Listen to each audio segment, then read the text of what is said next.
episode 24, the Kobe episode, folks. We've got a lot to react to today. So, as I always say, grab your favorite drink, snack, or vice, and let's get into it.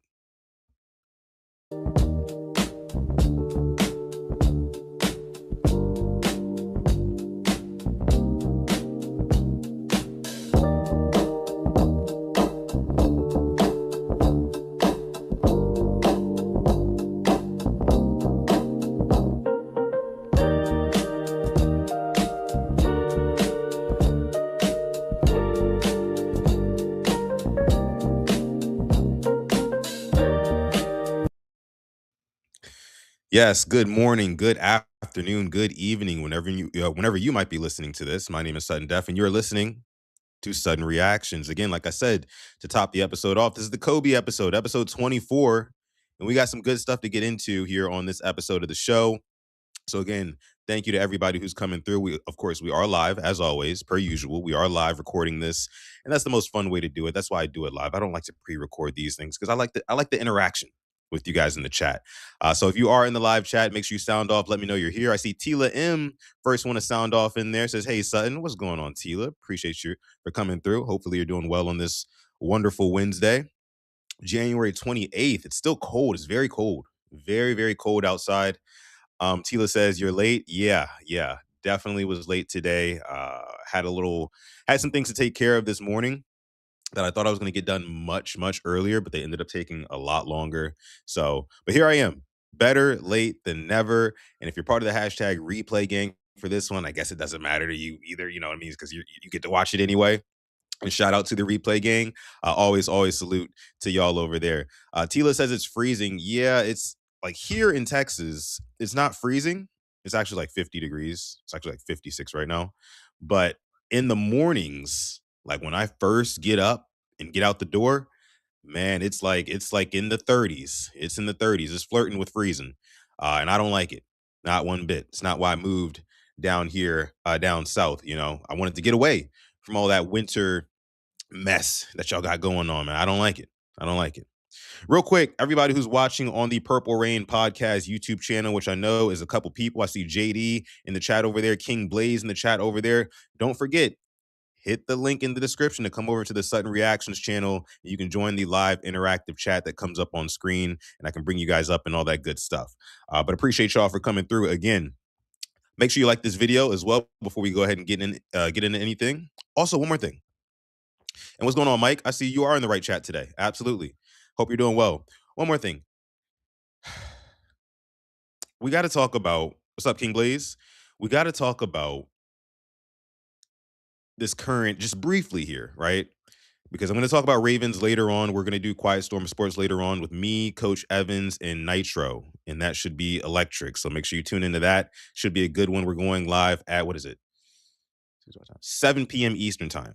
7 p.m. Eastern time tonight. I will be live on Quiet Storm Sports with Coach Ivan Evans, Sip to Tally Films, and Nitro from the WonderCon show.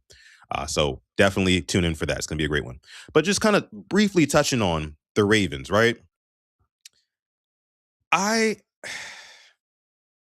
the days go on, when we talk about this offensive coordinator hire, it's looking more and more likely that Cliff Kingsbury is going to be the guy. If I had to go on, some of these market trading apps or websites or whatever, you know what I mean? They would have Cliff Kingsbury as the resounding favorite, to become the Ravens' next offensive coordinator. Now, outside of that, there was also news today. Let me mute that. There we go. And now there was also news today that Jim Schwartz, the Browns defensive coordinator, was passed up for the Browns head coaching job in favor of Todd Monken. So Todd Monken, former Ravens offensive coordinator, who obviously got the boot after Harbaugh and company got the boot and was looking for new work, intra-division, the Browns go ahead and pick him up as their head coach. Now, why this does not worry me as a Ravens fan, it'd be one thing if Todd Monken had left and started coaching up the Browns. Was good as Modius.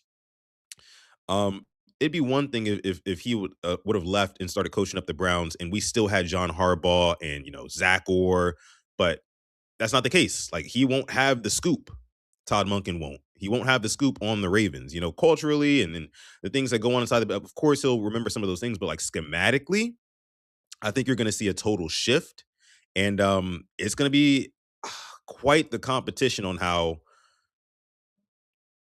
Jesse Minter defends against a Todd Monken offense, right? Now, Todd Monken had some of his best years as an offensive coordinator with Lamar Jackson, right? But that's Lamar Jackson. He is now inheriting Shador Sanders, who I don't think is a bad quarterback by any means, right? Pro Bowl alternate, right? I know you guys heard about that, but it ain't gonna be the same.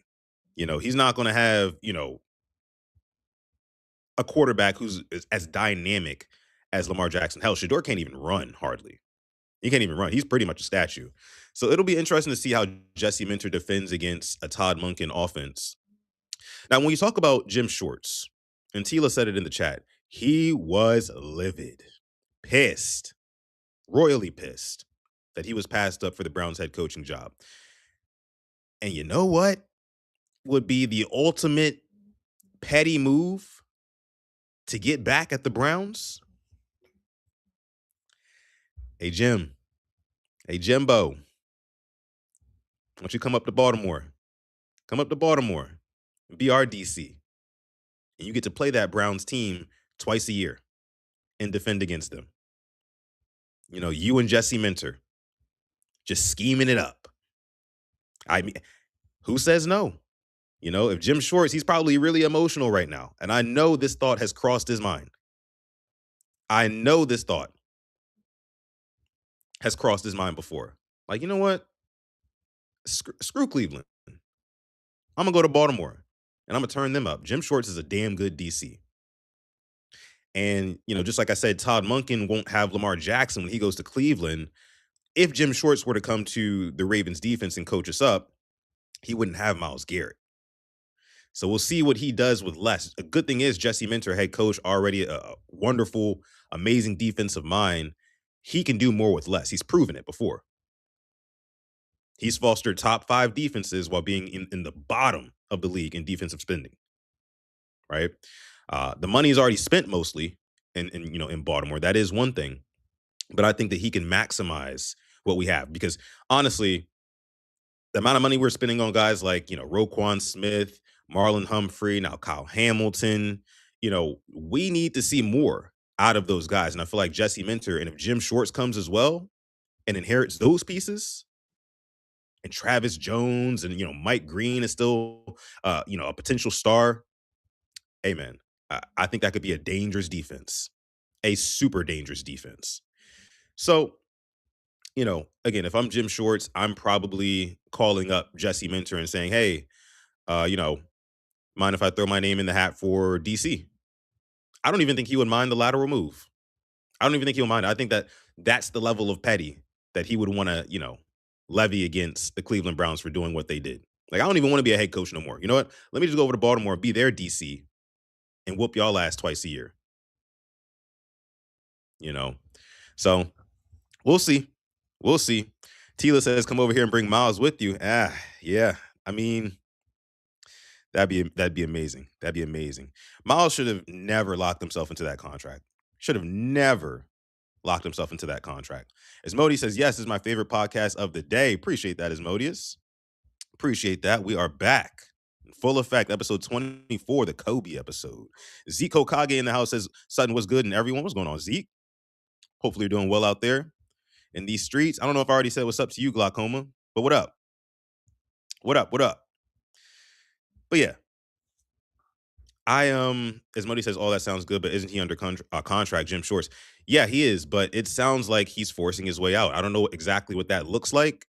You know, as we know, the salary cap and the contract situations, they don't really have the same rules for coaches as they do for players. So the money that goes towards coaches comes straight out of the owner's pocket. And the contracts, as we know, what happened with John Harbaugh. He just got extended by the Ravens just last year, but basically ripped up that contract and moved on. So I think that, with Jim Short saying that he's not coming back, Cleveland's gonna have to figure out a way to let him go. And I think he'll become a free agent. If he doesn't want to coach there, he's not gonna coach there. So, but we'll see. We'll see.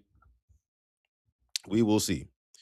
Um, but okay, again, guys, I'll talk about the Ravens more a little bit later on Quiet Storm because I'm going to be on with Sip to Tally Films and Nitro at 7 p.m. Eastern. 7 p.m. Eastern. So make sure you tune in for that. Void, what's going on, Void? Appreciate you for coming through, man. Appreciate that. Let me see. Okay. All right. How's about we go ahead and get into some reactions? Let's get into some reactions, shall we?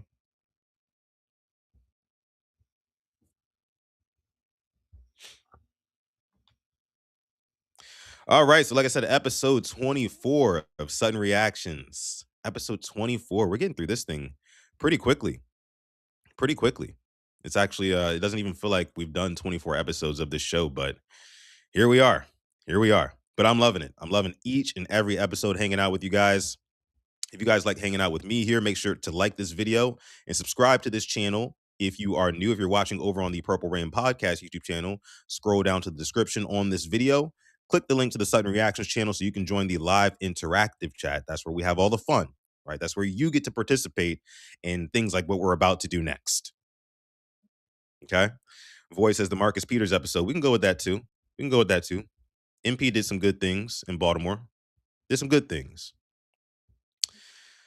Let me see. Asmodia says, isn't the Browns blocking Shorts from being DC? Unless it's a promotion, DC head coach assistant. Since it's a lateral move, could they block it? That's a good point. Not exactly sure. But again, more to come later on that on Quiet Storm Sports. More to come later. But okay, guys, let's go ahead and get into what we came here to get into. You guys know what we start with. Y'all know what it is. It's time.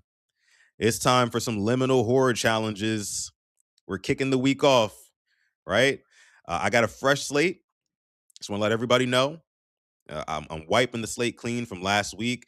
I ended up going below 500 on my picks. This week will be different. I've been locked into the lab all weekend. Take that for however you want it, but I'm leaving here with something. If you catch my drift, I'm leaving here with something this time. I'm leaving here with something. I promise you, I'm not catching so many L's today. We're missing a couple people in the chat. This is where I need Chris M to come in here and Taurus so they can fade every pick that I make. Asmodeus does the same too. Asmodeus don't really like me for real. Asmodeus don't really like me for real. Let me see. Asmodeus says cheating like Belichick. No, man, I'm not cheating. Promise you I'm not cheating. I'm just I don't know. I don't know. I don't know. I've been focusing up. I'm locked in. I'm locked in is basically what I'm saying. Now, really quick, what's going on, Kenny? You're right on time, Kenny. Good morning to you, or good afternoon. Really quick, before I bring up the first challenge, I forgot to react to this. A lot of people have been talking about this Bill Belichick situation where he's not going to be a first ballot Hall of Famer for a coach. And your knee jerk reaction to something like that, I mean, this guy who has what, 6 Super Bowl rings, I want to say? Your knee jerk reaction to that is like, that's just asinine. How do you not have him as a first ballot Hall of Famer? And apparently, Bill Polian, Ravens fans are very, very familiar with Bill Polian.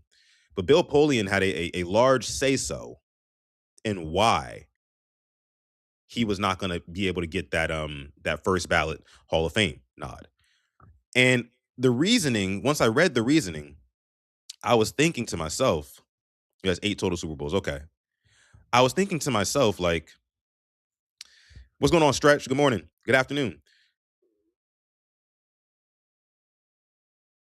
Deflategate and Spygate were 2 very big issues at the time.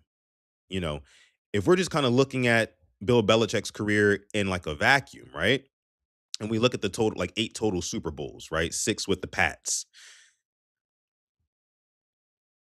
again, you would say, of course, he deserves the nod. But then when you look at the context and some of the shisty and shady stuff that was going on, and some of it was disproved, and some of it we never really got down to the bottom of it, I could see why. I could see why you wouldn't give him the first ballot nod, you know, because if you cheated, you cheated. It's like a boxer or an Olympian who got popped for steroids a couple times. We still recognize them as great, like Lance Armstrong, other guys in boxing, right? Even in MMA, this happens a lot. John Jones, for example, one of the greatest of all time in mixed martial arts, but has been popped for cheating a couple of times. But people still look at him as an all time great. But when it comes to Hall of Fame, I think that your integrity as a coach, player, or just overall participant of the sport who's eligible for a Hall of Fame spot, your integrity is also very, very important and should go into that grading scale. It should be a factor in the criteria of who we nominate as a first ballot Hall of Famer. So I got to say, I mean, honestly, I don't hate it. I know a lot of people hate it just because, again, you see the Super Bowl rings and you say he's the greatest coach of all time. But when you think about some of the controversy that surrounded his career, especially when he was with the Pats, they were with that dynasty, and you might be able to say, oh well, no, Sutton, it's just people hating on greatness. It might be, but I've always been a believer of where there's smoke, there's fire, and these stories did not just come out of thin air. Especially not Spygate. Deflategate was one that I think they kind of debunked, but Spygate, that one was pretty rough. That one was pretty damning, if I remember correctly. You know, Kogan, what's going on? Says I don't like Belichick, but I think a lot of this is Polian being a certified hater, per usual. That's fair. Don't want him in based on stuff they don't know or can't confirm as fact. There's a word for that. Hating, says Void. Sure, I respect that too. They did to TL and continue not to put Art Modell in one of the key people informing the league. Yeah, man. It's I mean I can kind of see both sides, but I lean the side of, hey man, I mean, if we're gonna have like guys who bend the rules in this sport, then maybe there should be a little penalty for that.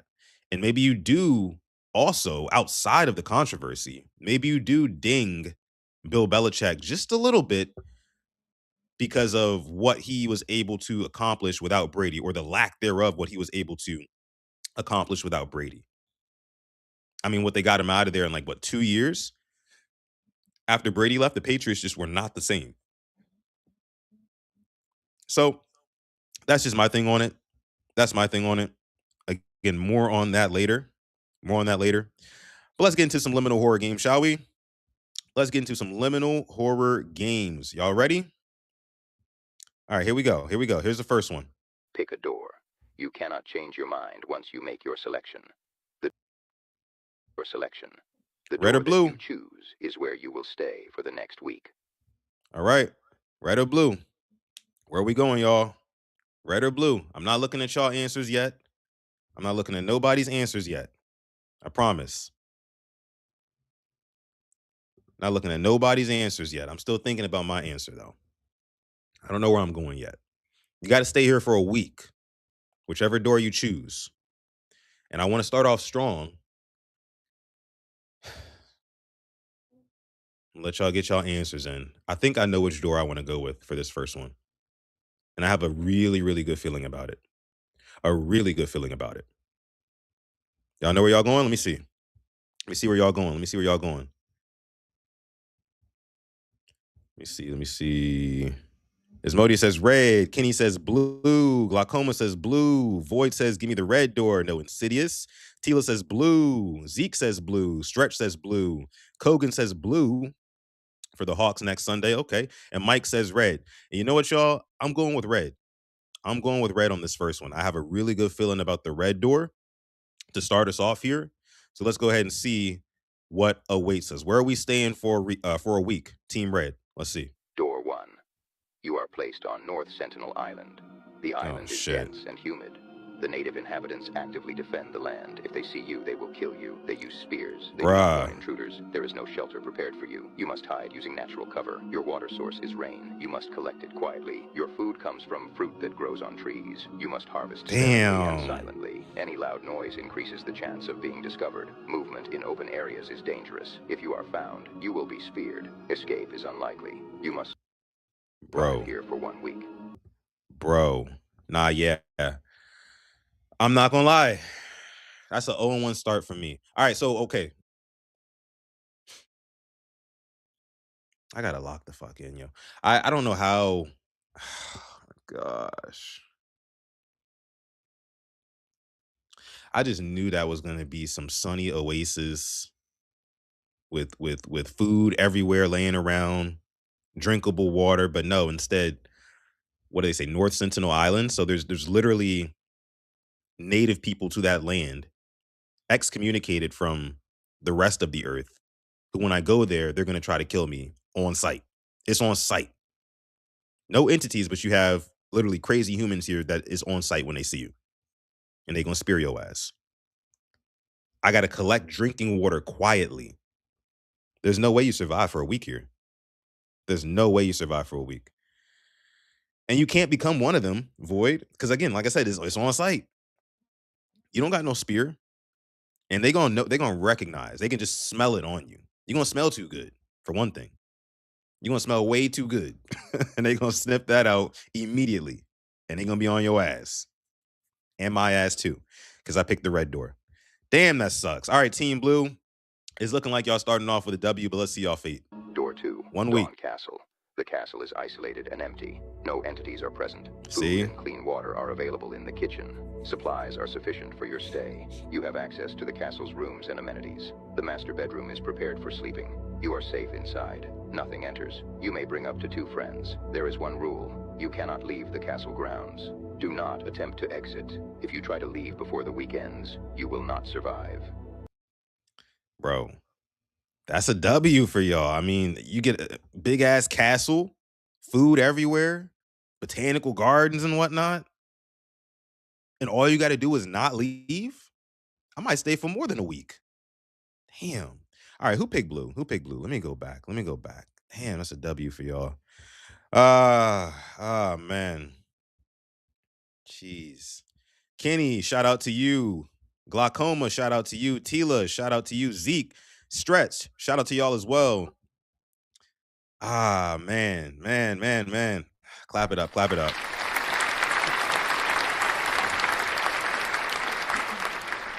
All right, so your boy is 0-1. Your boy is 0-1. But that's okay. I'm feeling a bounce back here. You know, I never really lose back-to-back doors. It really don't happen like that. I normally lose like it's like every other one for me. It feels like. That's how it feels like, right? Even though I'm below 500. So I've gotten a couple consecutive losses. But we're gonna move on here. We're gonna move on here. We're gonna move on here. All right, let's see.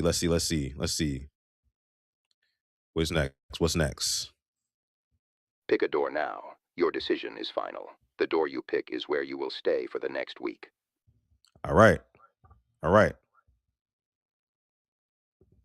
Y'all heard it. Where we going? Where we going? Where we going? Red or blue? I'm not looking at y'all answers yet. I'm not looking at nobody's answers yet. I promise you. I promise you.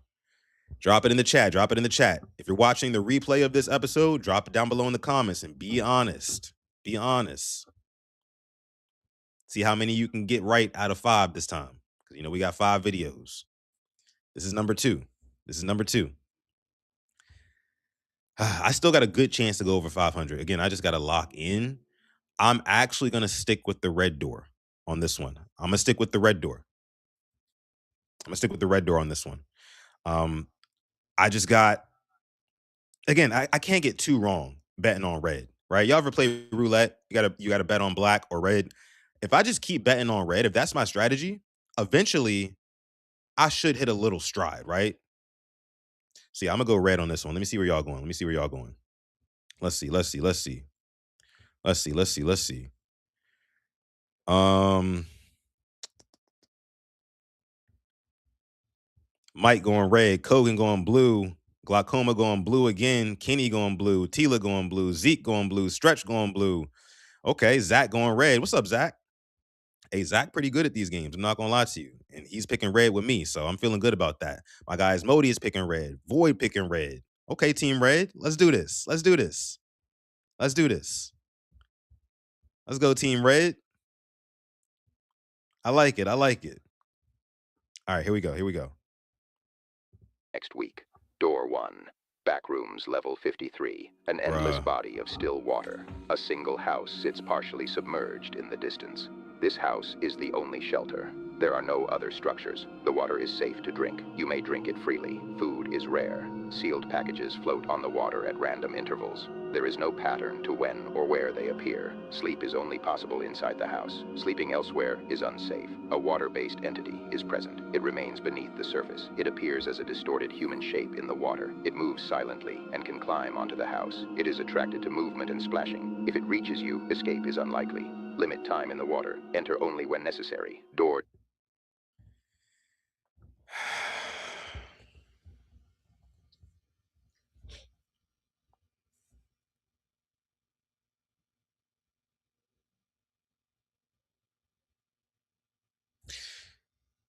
I don't know, y'all. I don't know. I'm trying my best. I really am trying my best here. I'm doing everything I can mentally. I'm doing all the mental gymnastics to pick the right door. And I I don't know. It must just be me. I must just be cursed or something like that. Like damn. I'm really ass at this game. Okay. All right. Oh my gosh. Oh my gosh. Oh man. Red is dead. Red is dead. A lot of y'all pick blue on this one. A lot of y'all pick blue. As Modi says, for all that is holy, Sutton pick blue. Oh my gosh. Oh my gosh, man. There is no strategy, but like my luck can't be that bad. I know it's not that bad. But let's see. Maybe blue is worse. Maybe blue is worse. Let's see. Let's see. Or 2. Nuke, Greenland. The town is completely empty. No people are present. Food and fresh water are available in any building with a Nope. kitchen. Supplies are plentiful. Any building may be used as shelter. Sleeping indoors at night is required. There are no entities. Nothing follows you. The only danger is the cold. Staying warm is essential. The town is surrounded by mountains, water, and open landscape. The scenery is quiet and beautiful. You may bring up to 3 friends. Enjoy your stay. Your time starts.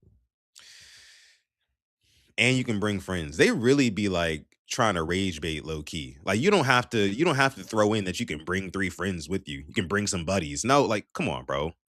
After you just threw me on, was it Backrooms 52? Wow, the contrast is crazy in these. It don't even be close or debatable. Maybe I like that about it. But like, damn. Yeah, we getting hoed, Void. For all y'all that's 2-0, drop a 2-0 in the chat. I want to see it. For everybody that's 2-0 right now, drop the 2-0 in the chat. Let's see if y'all can keep y'all streak alive. Unfortunately, me and maybe a couple of others, we 0-2. But we still got 3 left, so it's still time to bounce back. We still have an opportunity to go over 500 if you started off 0-2, like me. We just got to run the table. We just got to run the table. That's all it is. That's all it is. Stretch 52 is 2-0. Kenny is 2-0. Tila is 2-0. As Modi is 0-2. We together, brother. It's okay. It's okay. Stay strong. We got this. We got 3 more to go. Glaucoma 2-0. Kogan 2-0. Okay. Zeke 2-0. All right. All right. All right. All right. We clap it up for y'all. Clap it up for y'all. That's not easy to do. That's not easy to do. I'm not gonna act like it is. Because Lord knows I can't do it for whatever reason. I'm gonna eventually hit a stride. Mark my words. Mark my words. All right. Let's see the third one. All right, here we go. Here we go. Pick an elevator. You have 5 seconds to choose. Each elevator leads to a different floor. You will remain on the selected floor for 1. All right. You see it? We going elevators here. Red or blue? Red or blue? Which elevator? Each elevator is going to take you to a separate floor, and whichever floor you get to, you have to stay there for 1 week. You got to stay for 1 week. And you know what?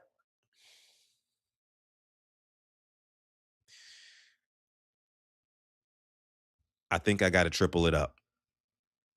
I think I got to stick with my strategy, bro. I can't abandon the run right now. I can't abandon the run just because I'm down. I got to stick with red. I got to stick with the red door, y'all. Some of y'all might not be feeling me on that one. That's cool. I might be on an island. Again, that's all right. But I'm gonna keep running the football. I'm gonna keep running the football. I'm down right now, but I'm keep running it. Let me see. Let me see. Let me see. Let me see. Kenny says go blue. Now I gotta stick with my gut, man. Gotta stick with my gut. Asmodeus says blue. Mike says red. Stretch says red. Tila says red. Okay, so I got some of the winners over on my side this time. I'm messing with that. Glaucoma says blue. Kogan says staying true to blue. Zeke says blue. Void says red. Asmodeus says, oh, Asmodeus, you switched up your answer, huh? You can't be switching up answers. You know the rules. All answers is final. So you're red. You team red, Asmodeus. Can't switch up. Can't switch up. Zach says blue. Okay, okay. Kenny says red. All right, all right. So it's pretty even on this one. Pretty even on this one. And don't say I cooked your pick. I ain't cooked nobody's pick, right? I'm looking to get a win too. Eventually, I'm a score. Eventually. You're not gonna hold down, you know, Lamar Jackson forever. You ain't gonna hold down Pat Mahomes, Josh Allen forever. Okay? So let's go ahead and see. Let's see. I'm team red on this one. That's what we're gonna learn about first. We're going to a floor where we gotta stay for a week. Let's see. Selected floor for 1 week. You may not change floors once the doors close. Elevator number 1. Okay. You have Talk to me. arrived at the indoor beach. Okay. An enclosed tropical resort from the 1980s. Okay. White sand, artificial palm trees. White sand. A wave pool between cycles. Yes, Above sir. you, a projected sky. The air is warm. 82 degrees. 82 High degrees. humidity. You are not alone. Oh. Henderson lives in the palm trees. That's a sloth. He's a 3-toed sloth. He moves slowly. He has been here longer than you. Henderson must be fed every 4 hours. Oh, we're gonna be best Hibiscus friends. leaves and vegetables are stored in the cooler. Place them within his reach. Do not rush him. Watch his breathing. Slow means content. Uneven means discomfort. Rapid breathing means you have made a mistake. Never let Henderson scream. Food is available for you. Smoothies, Ooh. hot dogs, personal... Oh yeah. Oh, this is a W. This is a W. It's looking like Sutton's first W. It's looking like 1 and 2. We coming back. Look at this. We got Pizza Hut in here and some more. Come on. Shakes and smoothies. And all I got to do is feed a sloth named Henderson, who seems to be pretty docile. I just got to do that for a week. Oh, yeah, we good. Me and Henderson going to be best friends. We're going to be best friends. It's looking like 1 and 2. It's looking like a W for Team Red. It's looking like a W for Team Red, but let's keep watching. pan pizza. The soda never runs out. Every 2 hours, the wave pool activates. You may swim in the shallow end. The deep end is 12 feet. Something lives in the drain. Oh, hold on. It only moves during wave cycles. Stay shallow. Henderson has never harmed anyone who followed the rules. 3 people did not. You have 1 week. Keep Henderson calm. Okay. So it did get a little freaky towards the end. It got a little freaky towards the end. But I still think that's doable, right? All I got to do is feed this sloth, not get in the water because there's something deep down below in the water, right? 86 Ghost says you got to be up every 4 hours or get unalived by Henderson. That's true, but I think I could deal with that. I think I can manage that. I got food, plenty of food and water and whatever else to keep my energy levels up. I think I can manage that. And I would find a way so he gets fed. I'd set up like a little system or something to where he automatically gets fed in some way. So I don't even have to worry about it. I'd still be up attentive, but I'd be trying a whole bunch of different shit. I'm not dying in that scenario is basically what I'm saying. It's looking like a W. But Team Blue, let's see where y'all are going for a week. Elevator number 2. You have arrived at Fry's Electronics, the Burbank location, closed in 2021, 180,000 square feet, alien murals, a suspended UFO, mannequins in silver spacesuits. The entrance is chained. Fire exits are alarmed. You are sealed inside. Vending machines still function. Red Coca-Cola, blue Pepsi, Monster Energy. Take what you need. Expired food is stored in the back. Expired. Water still runs. Bathrooms still flush. You may sleep anywhere. At night, motion sensors activate. Random beeps. Blinking red lights. 21 mannequins remain. Count them every day. If the number changes, do not look for the missing one. Ooh. At 2:47 each morning, one television turns on. One monitor shows the store in 2019, fully stocked, full of people. They cannot see you. On the 7th day at 10 a.m., the chains fall. The doors open. Sunlight enters. Leave immediately. I don't know. I mean, that one didn't seem terrible, but it definitely didn't seem better than the red elevator. That one wasn't horrible, but I mean, it's like you have these mannequins, so you have to count them. You have to do a head count of these mannequins every night. And sometimes there'll be ones that are missing and the count will be off and you're not supposed to go look for them. So basically what you're saying is you have these entities who are dressed as mannequins who go missing in the same electronics store that I'm living in for a week. And I can't go looking for them, but I guess they could probably go looking for me. Absolutely not. Yeah, I'm gonna stick with Henderson. I'm gonna stick with Henderson. It's not a tie. No, don't even do that. I'm sticking with Henderson. Henderson is the way to go on that one. That's creepy. That's creepy. Okay? That's creepy. Yeah, hold the L, Blue Door. Hold that L. Hold that L. I'm 1-2. I'm 1-2. Let's clap it up for Team Red Door.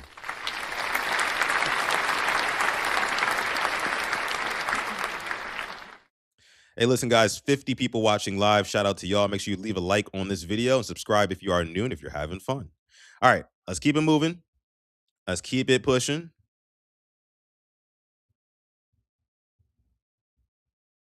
Let me see. What's next? What's next? What's next? Here we go. Here we go. Here we go. All right. All right. Stretch 3-0. That's impressive. That's impressive. I'm still in the running to go over 500. And that's all I care about. You might go undefeated. That's crazy. That's crazy. As a matter of fact, let me read some of these comments real quick. Void says, don't sloths eat their own feces anyway? I did not know that. I didn't know about that. 86 Ghost. What's going on? 86 Ghost says you did a tie last week on the hotel pick 4. I did. I should probably stop doing ties. I don't want to do ties because, you know, that just complicates the record. It complicates the game. There are like clear winners. You know, I understand if like if you pick blue on that last one, you were probably like, oh, it's not bad. But come on, you got to admit, it's not better than living in a climate controlled 82 degrees with as much food and water, beautiful skies and pools. You know, all you got to do is feed a sloth. I'm taking that over supernatural stuff going on with mannequins disappearing and whatnot. So nah, no ties, no ties, no ties. All right, let's go to this next one. Let's go to this next one here. Let me see. Let me see. Let me see. It looks like somebody already put one. Tila already said blue. Okay. Let me see. What do we got? What do we got? Pick a door now, before either one opens. Your decision is final. The door you choose is where you will stay for the next 3 days. Door. All right. Next 3 days. Next 3 days. Where you staying? I think Tila already said blue in the chat. Throw it in the chat. Where you staying for the next 3 days? You going to the red door or the blue door? Red door or the blue door? I'm not looking at answers yet. If you're watching the replay of this episode, drop it down below in the comments. And again, be honest. It's a tough one. It's a tough one. I've been rocking with red. Red did me right. Red did me right last time. Jeremiah over in the Purple Rain podcast chat. Scroll down to the description of the video, click on the Sutton Reactions channel, and watch the stream from there so you can join our live interactive chat. Shout out to you, Jeremiah, over on PRP watching. But yeah, I'm thinking, guys, I think I got to go ahead and stick with red. I got to do it. It's only right. I can't switch it up now. You know, I started off 0-2. I said I wasn't going to abandon the run. I didn't, and I just scored. So now I'm looking to double that up. Keep the pressure on. Let's lean on the defense here. I'm speaking in football terms now. I'm going to go with red. I'm going to go with red. And that just might be my theme this episode. I don't know. Maybe I'll switch it up tomorrow, but I'm going to go with red. Let me see. Void is going red, looks like. Mike's going blue. Glaucoma says he's sticking with blue to the end. I respect that. Kogan says blue. Stretch says blue. Stretch is on the heater right now. Glaucoma says blue. Void says, well, you said red. You said red, I think. Asmodia says red. Zach says blue. 86 Ghost says blue. I'm riding with Tila. Kenny says red. All right. I like it. Let's see. Tila says, I'm chilling, milking the clock. Just scored his garbage time. All right, here we go. All right, let's see. Team Red, where we at? Next 3 days. Decision is final. The door you choose is where you will stay for the next 3 days. Door 1. An endless Italian countryside, rolling hills and quiet villages. The air is warm. Days move slower than usual.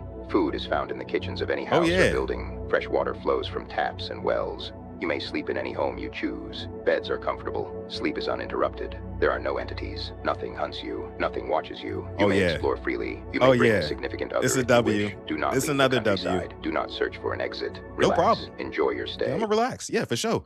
Another W. Just like that, folks. Is no debate. There's nothing that you could possibly show me behind the blue door that would beat what we just saw right there. An Italian countryside stay? Is that what they said? Is final. The door you choose is where you will stay for Let's the next go. 3 days. Door 1. Let's go. An endless Italian Just so countryside. I just want to see it rolling one more time. hills Look and at that. quiet villages. Look how the beautiful air that is warm. is. Days move slower than usual. Food is found I had a whole banquet. in the kitchens of any house or building. Fresh water flows from taps and wells. You may sleep in any home you choose. Beds are comfortable. Sleep is uninterrupted. There are no entities. Nothing hunts you. Nothing watches you. You may explore freely. Hey, I'm you back may at bring a 500, significant baby. Other if you wish. Do not 2 leave and the 2. countryside. Do not search for an exit. Relax. Enjoy your All right, let's stay. see what Door blue 2, door. The Team Bermuda blue. Triangle. Oh, you yeah. are alone on a small wooden Overweight. raft. The ocean is endless. There is no land. Rainwater is your only water source. You are given a small bowl to collect it. Food must be hunted with a spear. You may sleep on the raft. The raft is barely large enough. Sleep is unstable. There are no entities. The environment is the danger. Strong storms can form without warning. They can flip the raft. Hunting fish attracts sharks. Do not enter the water. Do not hunt during storms. Do not waste rainwater. Stay on the raft. Your time starts now. Pick a door now. Big W's. Shout out to Team Red on that one. Clap it up.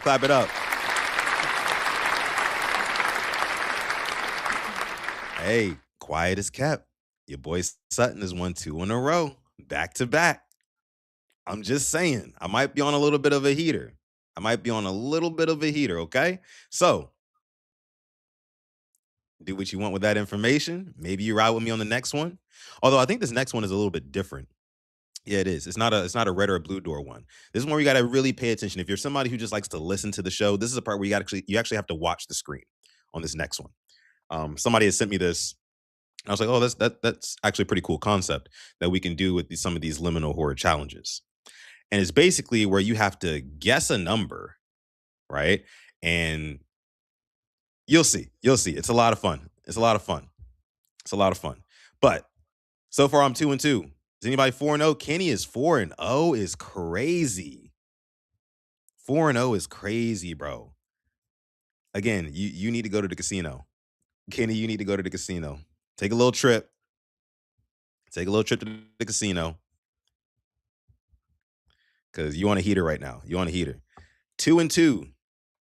2 and 2 for your boy Sutton. I got one more video for y'all. Hopefully I can get this one. If I score on this one, I go over 500. So let's see. Again, this one's a little bit different. You got to choose your number, hide, and pray. We're going to see what the numbers are right now, Mike. Let me see. Hide and pray. All right. Now you see there's a monster at the bottom of the screen there. He's going to be going around door to door trying to hunt down and find these numbers and kill them, right? So you got to guess the right number. I believe there's going to be, I think they told me 3 winners. There's going to be 3 winning numbers on this one. So a lot of y'all going to be split up. So drop your number. Which one do you think survives? Which 3? All you have to do is pick one, but there's going to be 3 numbers that end up surviving. If you pick any one of those 3 winning numbers, then you win this round. For me, I think which one seem out the way for real? Let me see. One seem a little tucked away. I don't know how bro gonna be moving though. Let me go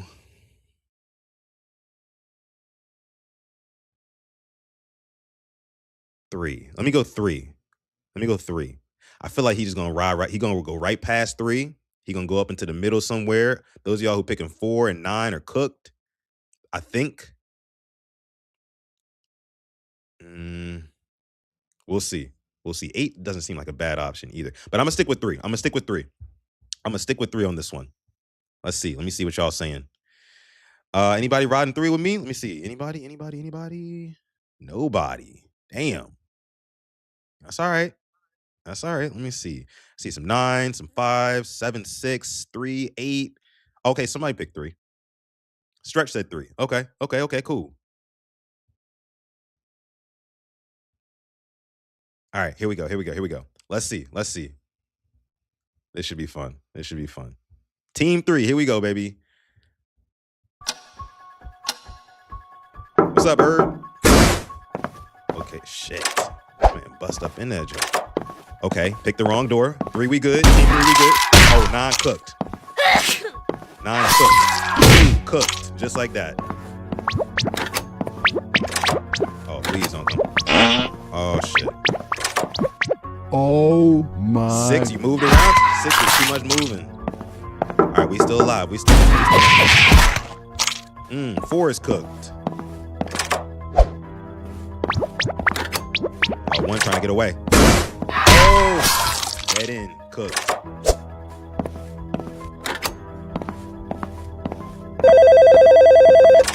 Oh, 10. Not the cell phone ringing. Oh, 5, murked. All right. And that's it. Okay, let's go. Hide and pray. 3, 8, and 7. 3, 8, and 7 with the W's. 3, 8, and 7 with the W's, man. Who picked 3, 8, and 7? I know I picked 3. I know Stretch picked 3. Who picked 8 and 7? Kenny picked 8. Kenny is 5-0 on the day. That is crazy. How? How do you do that? Kogan picked 7. Congratulations to you. Let me see. Who else picked 3, 8, or 7? Let me see. Number 6, 10 owed me. Oh, my cam froze. All right, give me a second, guys. First of all, clap it up for y'all. Liminal Horror, a lot of fun. Put your records in the chat. We'll be back in 30, y'all.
And we are back. That was a lot of fun.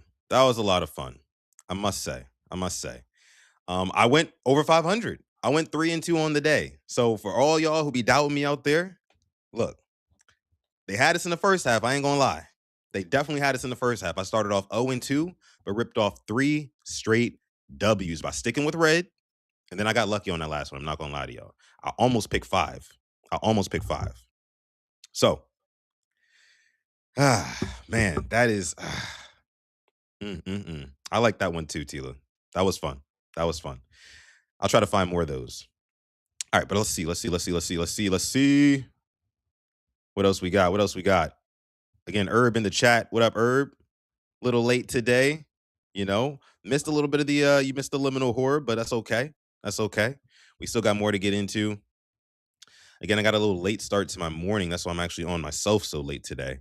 And again, just to let you guys know, all you guys who watch for my Baltimore Ravens content as well, we'll be live later on Quiet Storm Sports tonight at 7 p.m. Eastern Time with Sip Tutali Films and Nitro from the WonderCon show. That's going to be a great episode. Make sure you tune in. Going to be fun. Going to be fun. But all right, let's get into some reaction videos, right? Let's get into some reaction videos. Here's one that I wanted to bring up first. It's about the guys on Barstool, that show over there. They're talking about the Super Bowl and how instead of being played on a Sunday, maybe we should have the Super Bowl on a Saturday. And I want to get you guys' thoughts and opinions on this one because I've always kind of agreed. You know, Sunday night, like right before you have to go to work, you know what I mean? And then Monday morning, like you can't even really party like you want to. Like Super Bowl is supposed to be an event. You know what I mean? Like almost like a big boxing match, almost a yearly big boxing match. You know, those are always on Saturday nights. Perfect for a Saturday night, man. So let's see what they have to say about it. Move the Super Bowl to Saturday. Why are we not having the Super Bowl? Why has this not been discussed? Move the Super Bowl to Saturday. It's the whole weekend. You don't have to worry about staying up late and all that stuff. You have your friends over. It's the center of the weekend. Super Bowl being Sunday. Everybody's going back to work the next day, etc. You're tired. Why start? Move the Super Bowl to Saturday. Why are we not having the Super Bowl? Why has this not been discussed? Move the Super Bowl to Saturday. It's the whole weekend. You don't have to worry about staying up late and all that stuff. You have your friends over. It's the center of the weekend. Super Bowl being Sunday. Everybody's going back to work the next day, etc. You're tired. Why start the week like that? Have the Super Bowl on Saturday. We have rest. I have one counterpoint. Go ahead, Dan. You go first. It's Super Bowl Sunday. Yeah, change it. Super Bowl Saturday Super Bowl does work, Sunday. but change it. alliteratively, It's Super Bowl Saturday works too, though. Could you just call it Super Bowl Sunday On Saturday? edition? Yeah, featuring Saturday. Featuring So my issue though is you miss out on water cooler talk. The Monday in the office after the Super Bowl is one of the great pop culture touchstones that we have, where everybody's gathered around, kicking the game around. You want to hear from the lady who had the two Yeah, you're one of those guys? Yes. Yeah, this sounds like hell. No, dude, that's the best. This I is almost like won my. Again, guys, I low-key, high-key agree. Like this would make way more sense. You know what I mean? Having an entire day of rest on Sunday to recover from the Super Bowl. Because I don't know about y'all. I turn up for the Super Bowl. However, it's just Sunday nights. Like I think I saw Mike say it in the chat. Like those Sunday night primetime games don't even be worth staying up for. You know, really. And I know it's the Super Bowl, and it's a cultural moment. It's like a monocultural moment. So like everybody is tuned into the Super Bowl. Everybody cares. But again, my thing is, if you put the Super Bowl in the middle of the weekend, a lot more people would be able to enjoy it. You know how many people have to be up and out of their house by 3, 4, 5 in the morning for work on a Monday? You can't party into the night from when does the Super Bowl typically start? Around like 7 p.m.? Doesn't go off until like 10 something. And then you have like the ceremonial stuff and all that afterwards. It's all part of the show. Listen, man, if you put it on a Saturday, more people will watch. More people will congregate, get together. There's people who don't go to Super Bowl parties, who don't do Super Bowl parties just because it's the day before the start of the week. And I get it. You have the moniker Super Bowl Sunday, and that's kind of been a staple. It's tradition. You know, it's an iconic day in the sports world. But much like my domes over every stadium opinion, I just think it's time for the league to evolve in ways that make it a better experience for the viewer. You know, the NFL is the most lucrative, the most profitable sports company by far in America. You know, when you start talking about internationally, you start getting into some of these soccer leagues and stuff like that. Maybe they beat them out, sure. But the NFL in America is king. And I feel like in recent years, I mean, they've made adjustments to the game to make it better slash more entertaining for the viewer. You know, I think of things like rule changes, simply like the kickoffs, right? They changed the kickoffs and they pushed it up a little bit, or they pushed it back a little, whichever one, so there wouldn't be as many touchbacks. And for field goals, extra points, they moved that back a little bit because it just wasn't good viewing. You know, it wasn't good football to view on screen. Again, much like I think weather, and this is only my opinion. I know a lot of people disagree. Much like I think weather is not shouldn't be part of the game, shouldn't be impacting the game. Um, I also think that having the Super Bowl on a Saturday would make just a lot more sense for the consumer, which is what you and I are in this scenario. So, Herb says, fair. I just love the traditional aspect. Me too. And somebody else, they made the point in this video that, you know, it makes for really, really good water cooler talk on Monday morning when you get to talk about, oh, hey, did you watch the game last night? Yeah, I watched the game. Did you see the halftime show? Yeah, I saw the halftime show. Here's what I thought about it. But you can still do all of that with a Sunday gap in between. You can. You know, maybe some of the steam, you know, would be taken off of it by Monday morning because you've had 24 hours to kind of decompress from it. But the Super Bowl is damn near a holiday, right? And a holiday that we only really celebrate in the nighttime. So if that's the case, why don't we make it so the Super Bowl is on a Saturday, or like I think they're trying to do now is extend the season one more week. Extend the regular season one more week is what I think they're trying to do now. So starting, I think what is it? What is it next year? The Super Bowl will be held on a Sunday, but that following Monday is a holiday, a national holiday, a federal holiday. I can't remember exactly which one it is. It might be President's Day. I want to say it's President's Day, the day after. Correct me if I'm wrong, guys, but it would run right into that holiday after Super Bowl Sunday, which would make a lot of sense. That way you get the best of both worlds, right? And not everybody's off on federal holidays and stuff like that. I get that, but a lot of people are. A lot of people are. You know, so I don't know if that would really apply to you. But again, I think you kind of get the best of both worlds there. You still get to keep Super Bowl Sunday, but then you also get a day of rest right after that. So you don't have to worry about, you know, not partying too hard, not going to your friend's house over here who lives 30 minutes away and you got to drive 30 minutes back after the game, or having people over your house, things like that, not drinking too much, whatever. You don't got to worry about that. You get the next day off. Don't got to worry about that.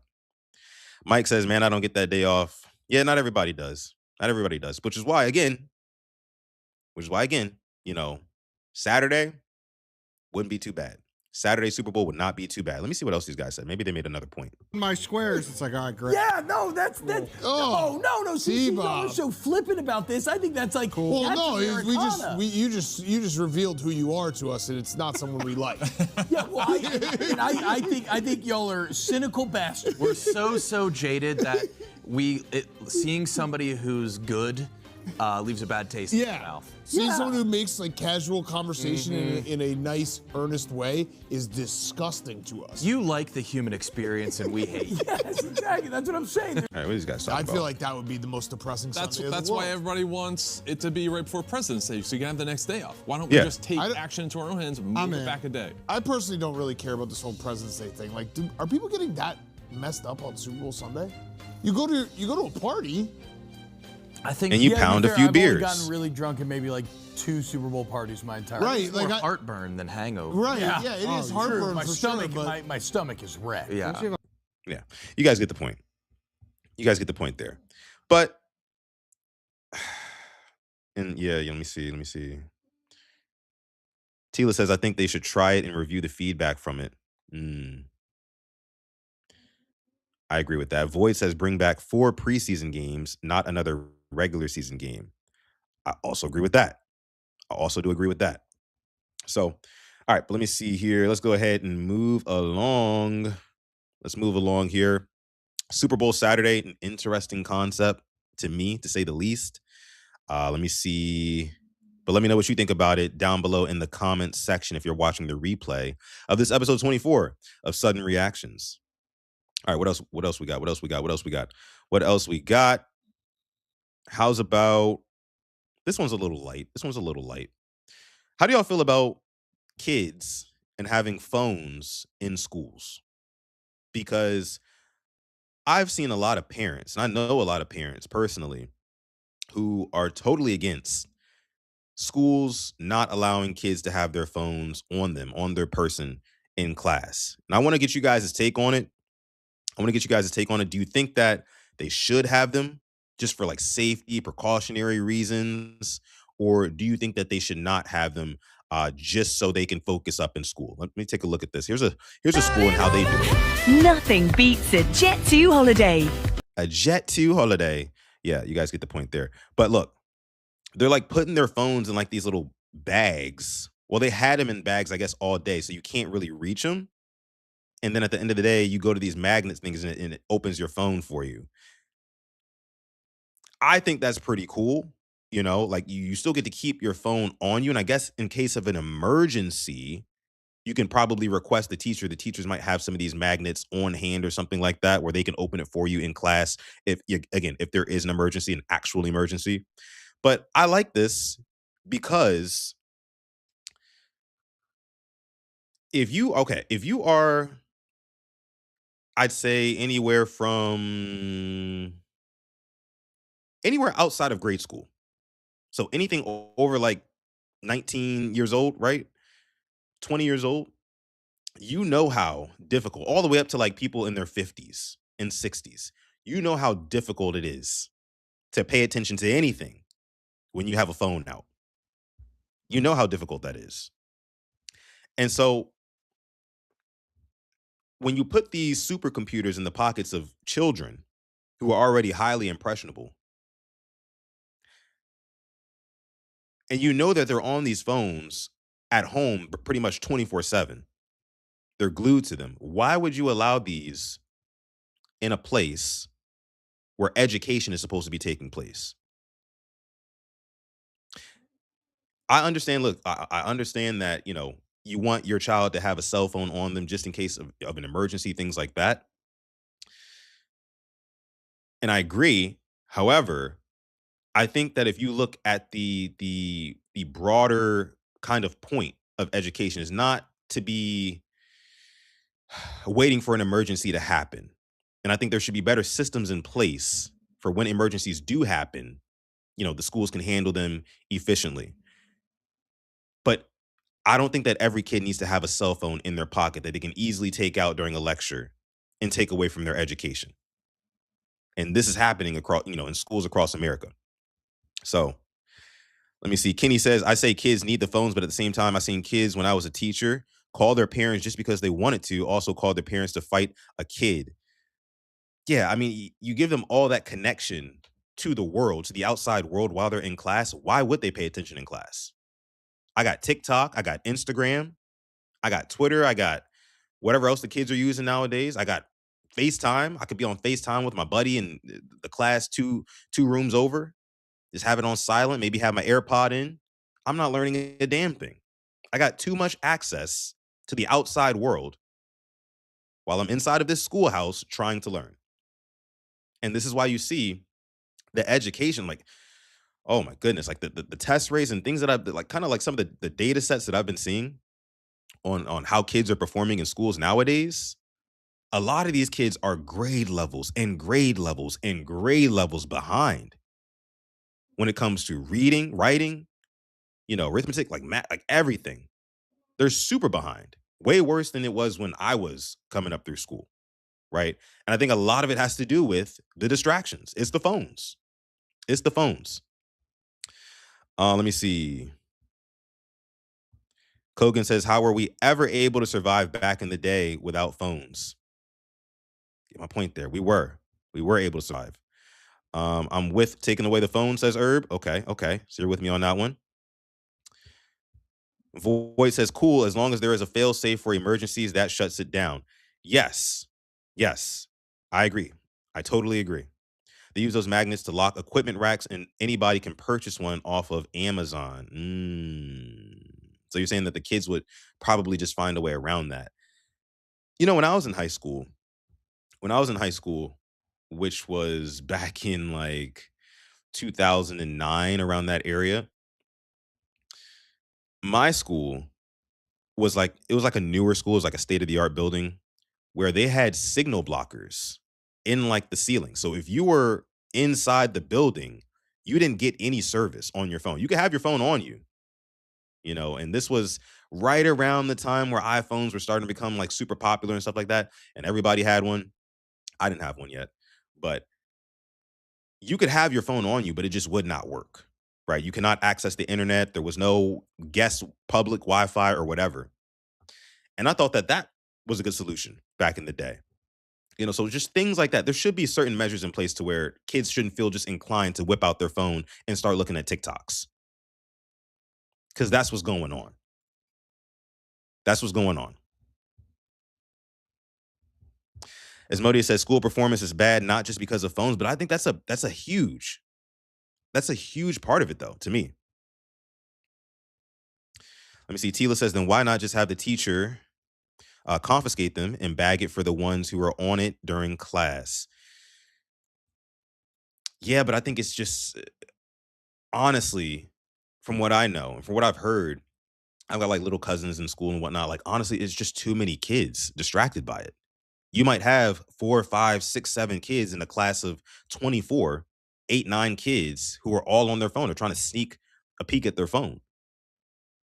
And it's like if you go and start bagging up 7, 8, 9 kids, and it's like you might as well have a system in place for nobody to be able to have them. That's my opinion. That's my opinion. But like somebody else said, they should have fail safes for this type of stuff in case of an emergency. Mike says, I used to refuse to give my phone up in class. I'll take the 1 day of in-school suspension, and you had to pay to get it back. Oh, I didn't hear about that. I never heard about that method. My high school teachers had pockets with desk numbers on the back of the door that we had to put our phones in. See, that's smart. That's smart. I like that. I think that that's probably the best option right there. Your phone is right there within eye shot. You know what I mean? It's just you don't have it on your person. If there's really an emergency, just go grab it. But otherwise, you need to have your butt in that seat, paying attention to the lecture. And I know I sound like a freaking old head saying that, but like that's what needs to happen. These kids need to learn, man. They need to learn, and they're not learning by scrolling TikToks all day in class. Just my opinion, though. Just my opinion. Moving on. Moving on. What else we got? What else we got? What else we got? What else we got? Speaking of kids, I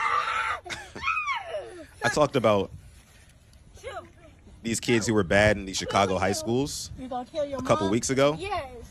And you're gonna go to jail for a very This is this long little time. boy's mom. And I said some kids are just Let my troubled, daughter right? go. Let her go. No. Let my daughter go. No. Some kids just have a bad upbringing. No. Let her go. No. But there's certain kids who I just think Let her they go. just need a good old fashioned ass whooping. Let her And that's go. this kid right here. Let her go. Stop. Just a good old fashioned ass whooping.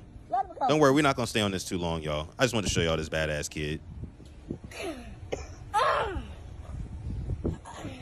Facebook. Look at bro. He's just doing We've been too dealing with this much. for 8 years. We need some help. 8-year-old little Please. boy. Y'all need some Anybody help. know? Somebody else? Get that boy a father. Now she hitting on the kid. Hold on now.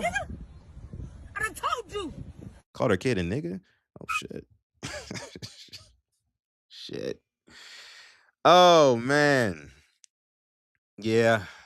I don't know how y'all feel about beating your kids. I got beat growing up. I'm not gonna lie to you. I think I turned out just fine. I'm not a big advocate for beating your kids, but some kids do need a little good old fashioned ass whooping. Bring them back down to earth. Nothing too crazy. Nothing too crazy. Nothing too crazy. Fathers are needed for sure. For sure. For sure. Get the belt. That's right. Get the belt. We ain't gotta do switches or nothing like that. Just get a little belt action, a little leather. Yeah, that'll set them straight. That's it. That's it. Yeah, but definitely need a strong role model in their life. Let's move on though. Didn't want to spend too much time on that. There was this story that came out about this woman who was this 23-year-old woman who was preying on 12 to 15-year-old boys. Let's take a listen to this story. Range from lewd or lascivious molestation with a victim aged 12 to 15 to transmission of child pornography by electronic device. So she was sending videos like this to 12 and 15-year-olds and meeting up with them to molest them.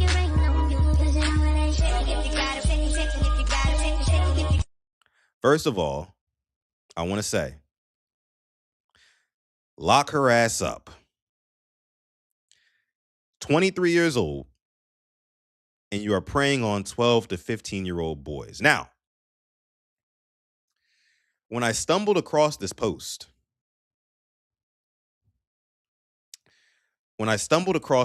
guys, I immediately ran to the comments, flew to the comments.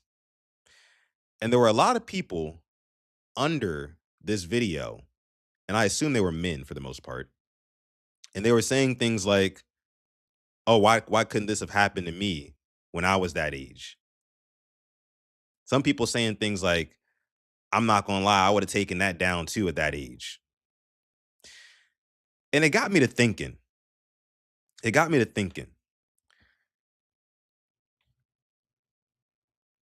We need to, as a society, make it just as unacceptable, just as weird and taboo for little boys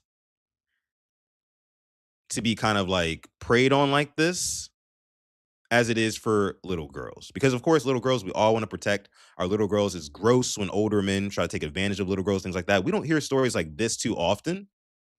But I think it's because of like those comments that I was just telling you about. A lot of boys are taught around that age, 12 to 15, it's good to have relations with a woman. Physical, sexual relations. I remember when I was 12 years old, 13, 14, 15 years old. Not gonna lie, I was horny as hell. I'm just gonna be honest with y'all. Just gonna be honest. Can I just be dead honest with you? And, for a lot of, again, young boys who are growing up, again, underdeveloped brains, very impressionable, like I said in the last segment. If you have this older woman who's in her 20s sending you videos like this to your phone and telling you that she wants to link up with you and whatnot, a lot of young boys are not going to be opposed to that. Which is why it's all the more important to lock her ass up. To kind of build the narrative that shit's just as weird, equally as weird, and it's not okay.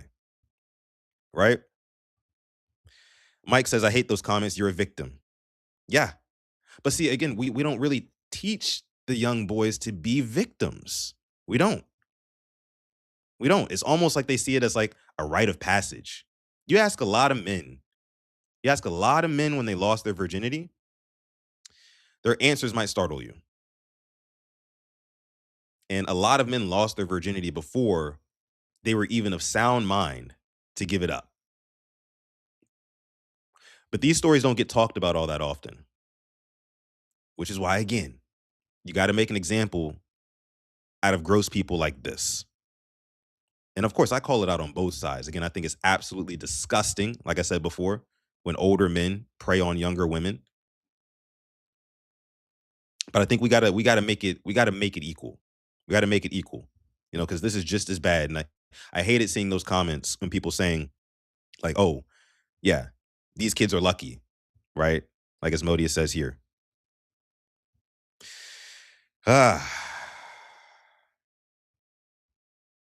Void says plenty of bros her age and she trying to pre-order it. Lock her ass up. That's what I'm saying.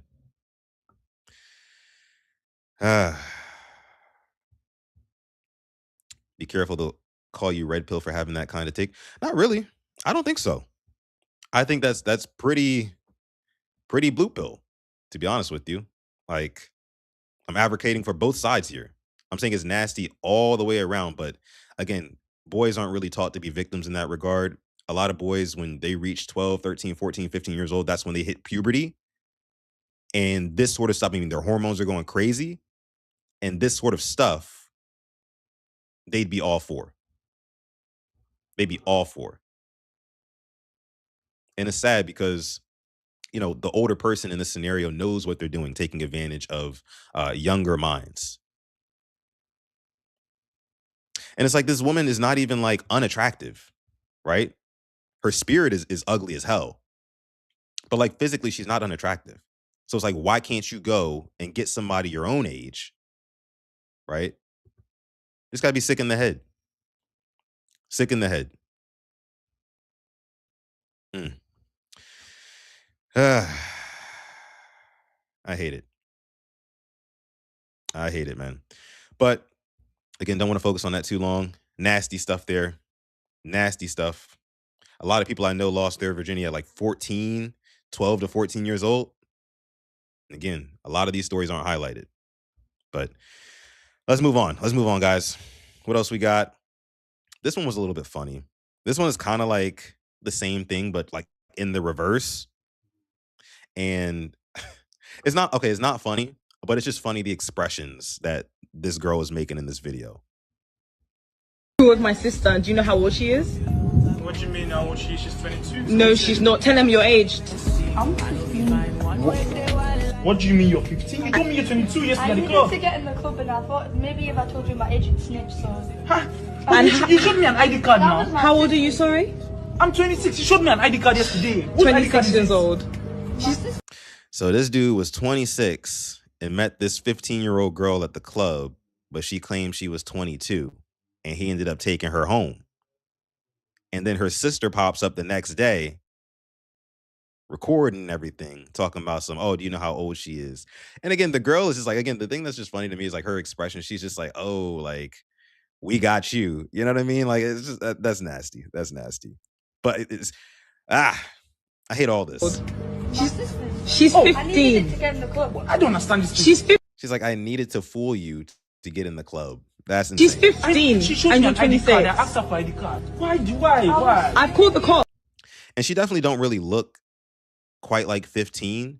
But as a man, and this is a message to all the bros out there, you have to exercise better judgment, especially when you're in what I like to call sinful scenarios, aka you're going out to the club, places where people take advantage of one another for whatever. Use your best judgment. Do not let that alcohol twist up your mind and have you thinking that this 15-year-old girl is actually 22. You know what I mean? You gotta vet a little bit better. And that's why I'm always skeptical when stories like this come out and like these dudes are dealing with these younger girls, but they didn't know that they were younger. There are always telltale signs. There are always telltale signs. And even if they don't physically look that young age, like that 15 or 16 or whatever, and they're saying that they're like 22, even if they physically look a little bit older, you can always tell by the mannerisms. That's why I never hold any excuses for any of these guys, because you knew deep down, just the mentality of a 15-year-old is much different, vastly different than that of a 22-year-old woman. Just vastly different. They don't talk the same. They don't care about the same things. They haven't had the same experiences yet for the most part. And again, just the mannerisms. You can tell. You can tell. Which is why I don't shoot these guys or this guy some bell. I don't care if this is a skit or not. Right? You just got to be able to know. Outside of the physical. Because if all you're looking at is the physical and you're not paying attention to anything else, that's how you get fucked up. That's exactly how you get fucked up. Mike says you had a conversation with her and you couldn't tell. This is my point. If you talk to this woman or this girl and she claimed to be 22 and you had a little, conversation, obviously you brought her back to your place. So obviously you had to have some sort of conversations with her. And you're telling me you could never tell that this was a girl who was, pretty much going through puberty? Use your better judgment. Use your better judgment. Club is a dangerous place. Tuck it in. Yeah. Let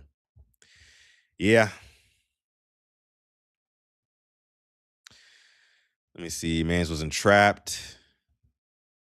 I went to a club and she 15 club, need to be shut down and take some blame. That's another thing too. That's another thing. And I think he said in this video that like he showed her an ID card. I guess it was like a fake. I don't know. I think there's only like 15 seconds left in this video. Let me see. What do you mean you've called the cops? I've called them. They're coming. 26 years old. Madam, can you even No. put the camera down? Put the No, camera I'm not down. putting the camera down. This is my sister. 15. She's only 15. But the fact that she's not saying anything though is like really blowing me. Like, where is the accountability there too? That's crazy. The whole thing is nasty. Why did you do this now? Young lady. Sorry, I needed to be in the club and I needed a drink. She's like, I needed a drink and that's why I had to fool you. And now you're going to jail. Sorry, buddy. Crazy. That's wild. Hardcore rapists don't even get that much. 20 years. What are you talking about?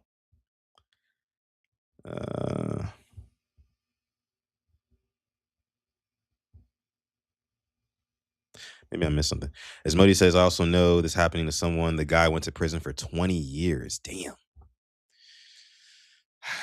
Again, fellas, use that better judgment. If you think that a 15-year-old is really 22 or whatever age, after talking to her, that probably says more about you than it does about her. Just gonna say. Just gonna say that.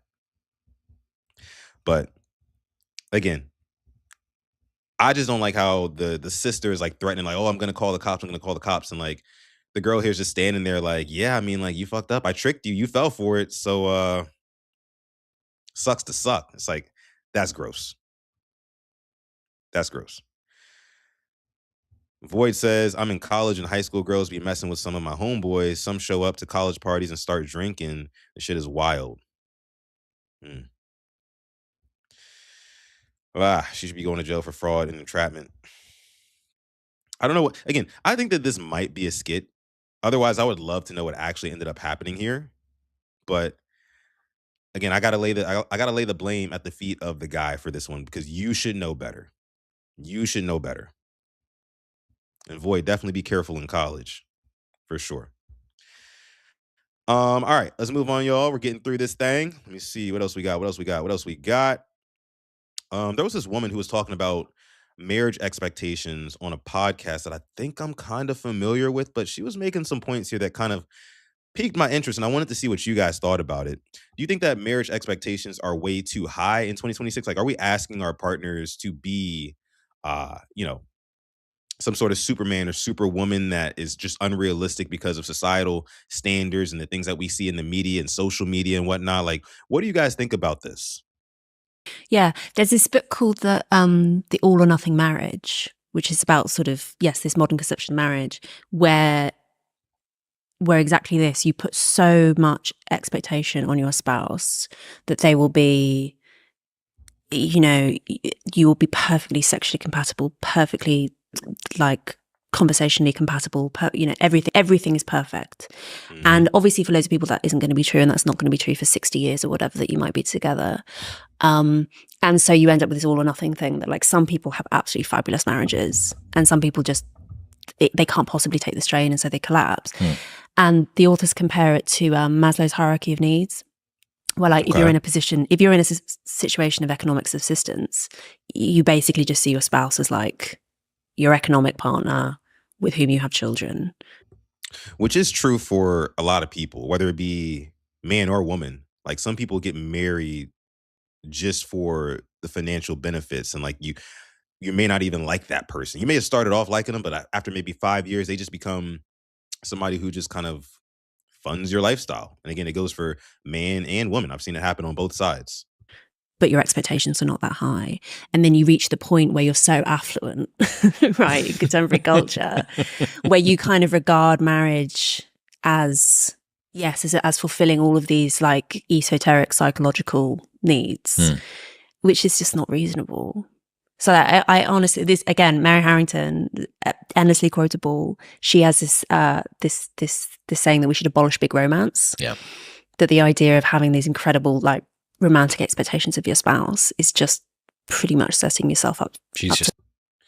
So I guess what she's arguing here is kind of romance versus realism, right? Like, I think a lot of people have this idea of, and for a while, I guess I did too, but have this idea of marriage being this thing where everything is supposed to be perfect, that you pick the perfect partner, because a lot of people want their lives to go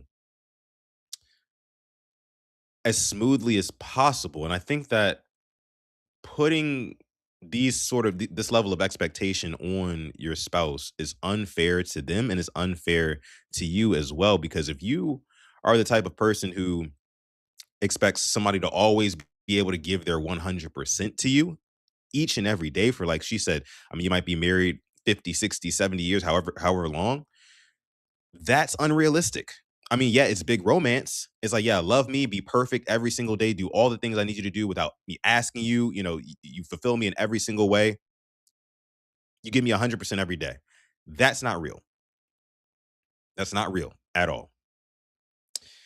Um, I don't know how many of you guys are married, but let me know what you guys think about that. And even if you're not married, give me your take on it too. Let me see. Herb says, I agree with this. We need to take our time dating. Speaking even to myself as a single man. Yeah, I mean, this is why you definitely want to take your time dating, because you have to understand your partner to a level where you're able to give them grace when they fall short, right? If you don't have that mutual understanding with your partner that, hey, like sometimes I'm not going to be able to give 100%. Sometimes I'm only going to be able to give 40%, and I need you to make up the extra 60, right? Sometimes I'll be able to give 75%. I just need you to give up the extra 25, right? Like, it fluctuates. We're human, right? And we all have different mental battles that we're struggling with, emotions that we deal with every single day. Life's a roller coaster. And so if you're not willing to go through the ups and downs of that, I don't think that you're ready to get married, And this is, talking to somebody who is not yet married, keyword not yet. Um Wink wink. But you have to be able to know and be able to understand that there are hills and valleys in life, and subsequently relationships as well, you know. But we just have this idea, again, we have this idea that what we see on TV, what we see on social media is reality, when it's not. I mean, you see people posting these extravagant weddings or extravagant proposals, or they're posting only the great things, amazing things that their partner does for them. Nobody's posting what the valleys look like. They're only posting what the top of the hill looks like. Everybody's only putting their best foot forward. And I think that skews a lot of people's perspectives on what actual love is, and what love should be about. That skews a lot of people's perspectives when society is all telling you, hey, look, this is what love is supposed to look like. Forget the fact that we're human. No, like, this is a game. It's an arms race for, favors, attention, engagement online. Oh, what my partner does for me, your partner probably don't do for you. This is why my partner's the best and yours ain't shit. That type of talk. You guys know what I'm talking about. That's the dangers of big romance to me. Realistic romance is the way to go. Life is legit a roller coaster. For sure, for sure. Let me see what y'all are saying here. So many people think marriage is easy. Nah, marriage is work. Absolutely. Absolutely. You can plan a pretty picnic, but you cannot predict the weather. People expect one thing in an unpredictable world. That is true. And shout out to Outcast. Shout out to my guy 3 Stacks. That's totally true, Void. Totally true. Let me see. Zach says, I'm not married. Just be available for people when they need you the most, especially when they come home for dinner. You want to expound on that just a little bit more? A little bit more? Life is legitimately a roller coaster. That's true. Let me see. My guy Asmodia says, also should not be scared to show when the bad things happen before marriage. You will know a lot when things aren't perfect. How you both respond speaks volumes. Women call these shit tests. Women call these shit tests. I didn't know about that. I don't know nothing about that. But I do agree with the first part here that you're saying. You got to see the bad sides. You got to see the worst sides of your partner.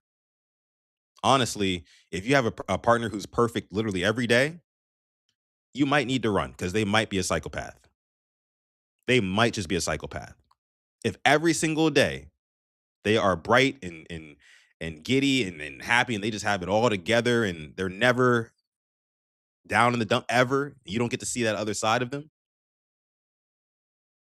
you might be dealing with a serial killer. Just saying. Just saying. Get to know your partners, y'all. Get to know your partners.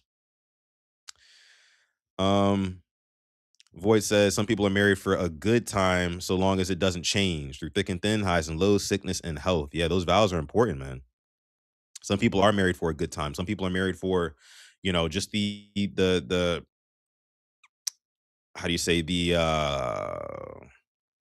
theatrics, I guess you could say, of it all. Some people want the huge wedding, the grand proposal, honeymoon, things that don't really help you out in your partnership in the long run. But again, just these big gestures is what satisfies people these days, I guess. I don't know. Perfect every day, look for a lamp. Yeah. Get to know your partners and understand that life and relationships are a roller coaster and a series of events, series of moments and moments past. Live in the present with your partner. That's important. That's very important to me, at least. And it should be important to you as well, if you're watching this. All right, let's round it out with this one here. I haven't even seen this video. Somebody sent it to me. But something crazy going on. Something about a marriage. Something about a divorce. Marshall, I can't love you because I'm attracted to Josh. Oh, wait, hold on. I just saw Josh, and there is some chemistry. So what was the talk about? It was him basically confessing his feelings. What are you saying to me right now? I don't want to be with you anymore, and You want to be with Josh? I will find that out. Okay, Jackie. I mean, what do you mean you'll find that out? Obviously, you already want to be with this Josh dude. I mean, if you're telling your man, I assume this is her man. I don't know if they're married or not. I assume this is her man. But if you're telling your man that, like, hey, like, I can't love you anymore because I think I might have a thing for this other guy, I mean, that means you don't want to be here with me, right? Okay, Jackie. That is very hurtful. I'm just telling you, Marshall, that I just can't be with you. I can't. I would like the ring back because I don't think that you deserve it. Because you should never have accepted. Oh, he proposed to her. My proposal. Well, I'm gonna keep the ring. Whoa. Because I accepted it because I wanted to marry you. Everything I told you in that pod. Wait a minute. Wait a minute. Who sent me this video? I gotta look it up. I gotta see who sent me this video again. What just happened? Am I missing something here? I know she did not just say she can't love this man anymore and she no longer wants to get married to him because she has eyes for this other dude. And then when he asked for the ring back, she's like, no, I'm gonna keep the ring because she accepted it and she wanted to marry him at some point. That don't make no sense to me. I don't. Kogan says, I think this was from Love is Blind. Oh, really? I don't watch that show. Somebody sent me this clip. So maybe it is from that reality TV show. I've heard a lot about that. But that's rage bait. That's got to be nothing but rage bait. The producers, you can't tell me the producers did not tell her to say that. Had to have told her to say that. Because nobody in their right mind would break the heart of their soon-to-be spouse and say, hey, look, I don't want to get married to you anymore. But, oh, that ring that you bought me? No, I'm going to keep, I'm going to hold on to that one. I'm going to hold on to that. It's worth a lot of money. So I'm going to hold that. Maybe the new guy will get me another ring. I can go out and pawn this ring you got me. Disgusting. Absolutely not. Absolutely not. Herb says, in reality, she can't think like this at all. I agree. No way. And the fact that you told me, Kogan said this is from Love is Blind, makes more sense now.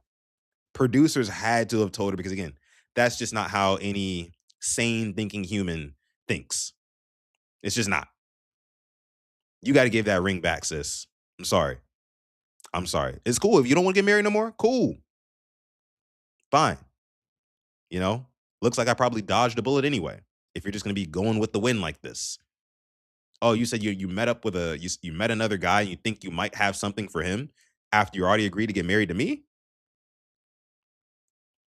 I don't care if you thought he was the sexiest man alive. You better push those feelings down deep inside you.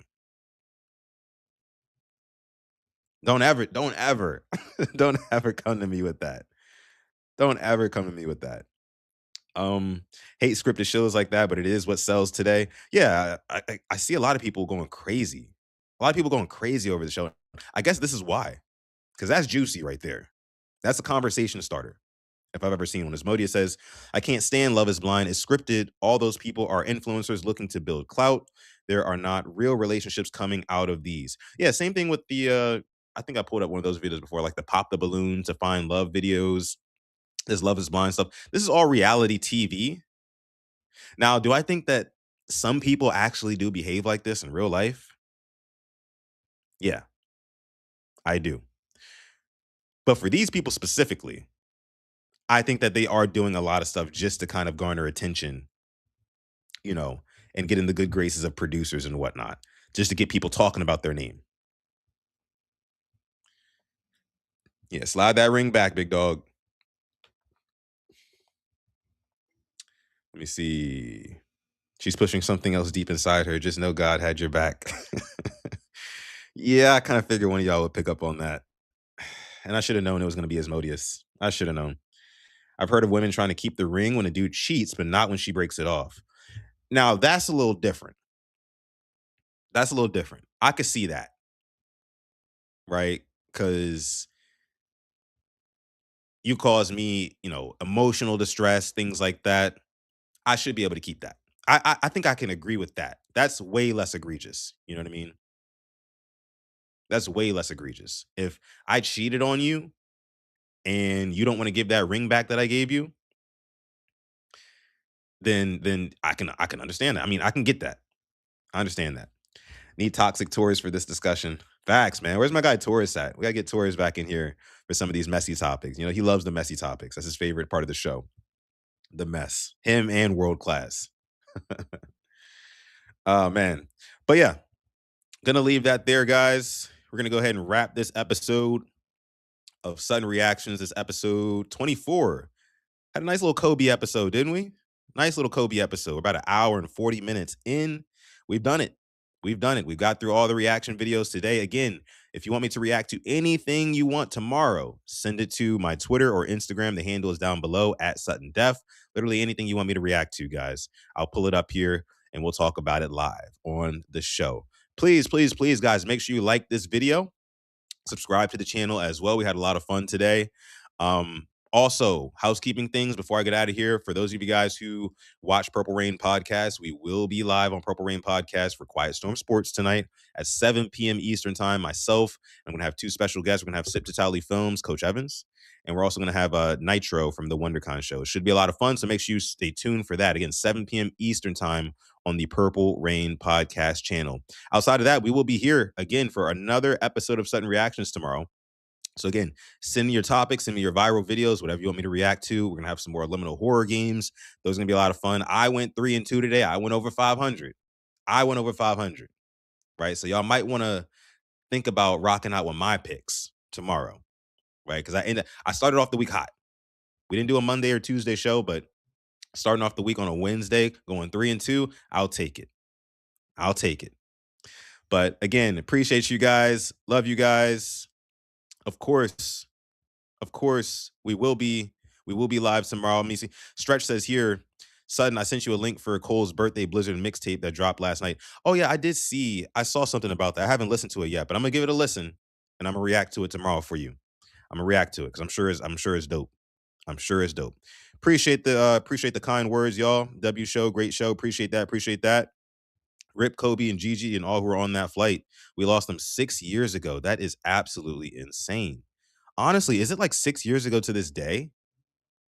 Because I know it's like the anniversary of that is coming up. you know, I don't know. I don't know. That'd be hella ironic. But yeah, rest in peace to Kobe and his fam.